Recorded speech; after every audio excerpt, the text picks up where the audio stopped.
Tom, again, is the broker of record in Keller Williams and Costa Mesa. He's an investor. He buys short-term rental properties, fixes them up, gets them stabilized near and around national parks.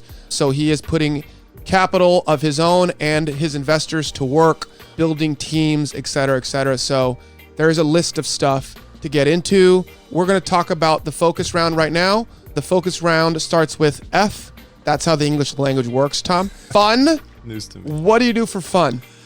Fun. I mean, nowadays, obviously, there's a long list ahead of you on all the projects I'm kind of involved with. So, I mean, I wouldn't say there's mounds and mounds of fun to be had. But outside of that, there are, I mean, I would say some of those projects are fun to me. But outside of that, I mean, the things people would call fun, I guess, traveling, Where do you like to travel? I went to Italy last year. Where? We'd bounce around from Rome to Sicily. Love Rome. Been there 3 times. Yeah. Yeah. So, I mean, Traffic is pretty crazy in Rome. Yeah. Bangkok and Rome are probably the craziest cities I've ever been in as far as traffic. Obviously, LA is crazy too, but it's a different kind of crazy. Yeah. Yeah. I wouldn't recommend it. I mean, at this point, I mean, initially when I was younger, you go to the big cities because you have to see all this stuff. But after that, I mean, you really want to just go to the calm, village towns that are on the coast but are beautiful in their own right. I mean, Yeah. I love those. You find the hidden spot with the best Quaint. restaurant. Yeah. The quaint spots. if you want to call it that, yeah, let's call it quaint. Nice. Okay, so you do a bit of traveling. You also find enjoyment or fun in your work. Yeah. As do I. I would recommend it. I think that's something that you and I share for sure. Okay, next part of the focus round, opportunity. What's one opportunity that was a game changer for you? You listed here commercial real estate. Yeah, I mean, obviously, I guess we can go back to kind of after I finished that business with Amazon. I was kind of floundering around after we sold that off in pieces. Obviously, that was 2012, let's say, so the economy was in the shitter. So basically, I had to kind of redefine myself, find myself again, and I led myself down to life insurance, whole life insurance. That's very popular. I thought I would become a broker, a stockbroker, or something like that. But it was very difficult to sell the life insurance for me. I didn't like talking to people about death and dying. And so I kind of naturally transitioned out of that. I also got my broker's license, my real estate broker's license at the same time. Did you act as an agent? As a real estate agent? Yeah. You did? Yeah. Okay. Oh, you mean on the residential side? Yeah, I mean, were you doing that before you got your broker's license? Were you actually were you acting as an agent for a while? Without a license? No. I'm assuming you got your real estate license before your broker's license, which is the way it goes. No, I actually didn't. You did not? Yeah, I went straight to my broker's license. Really? Yeah. But you have to have time in the saddle.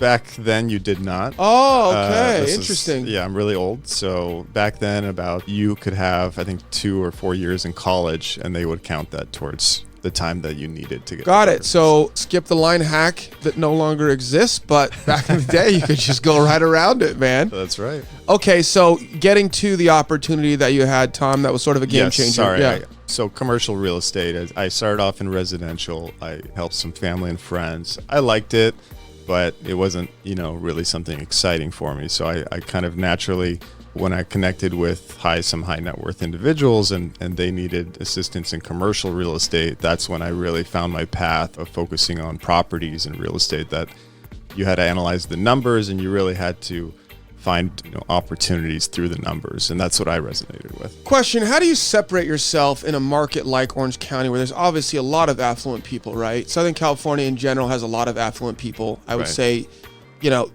maybe more dense in Orange County, certain parts of LA and certain parts of San Diego. But how do you differentiate yourself from the other agents out there that sort of are looking for just some low-hanging fruit, to, maybe offload or help someone sell $1 million, $2 million house, 1 or 2 a year? How do you elevate your game quickly? And this is just a side thought that's popping in my head right now as we're talking. Yeah, skip the line. Yeah, how do you elevate yourself to get to a position of, hey, look, trust me, I know what I'm doing. I'm here for the long haul. Right. And I'm going to be able to provide the most value for you and your trust or your family or your business, etc. Right. And I mean, I think that just goes back to one word. It's relationships, right? Yeah. I mean, you're creating those relationships, or you're finding those relationships, or you're putting yourself out there and through marketing to be able to connect with those people and build those relationships. I mean, that's the way I've done it. I mean, obviously you can do it the other way is basically really focus on an asset class and do the marketing through all the avenues to be able to connect to those types of owners that, you know, will resonate with that message. And then you can obviously build a brand and a business around that. But I've really built my business through relationships. So, got it. So those high net worth individuals, I mean, some of them, it would just be going out, talking to somebody about real estate. I connect with somebody that's looking to sell their $100 million business, and they're looking to basically 1031 that money into multiple commercial assets. And I line up the assets for them and get them where they need to go. Love it. Okay.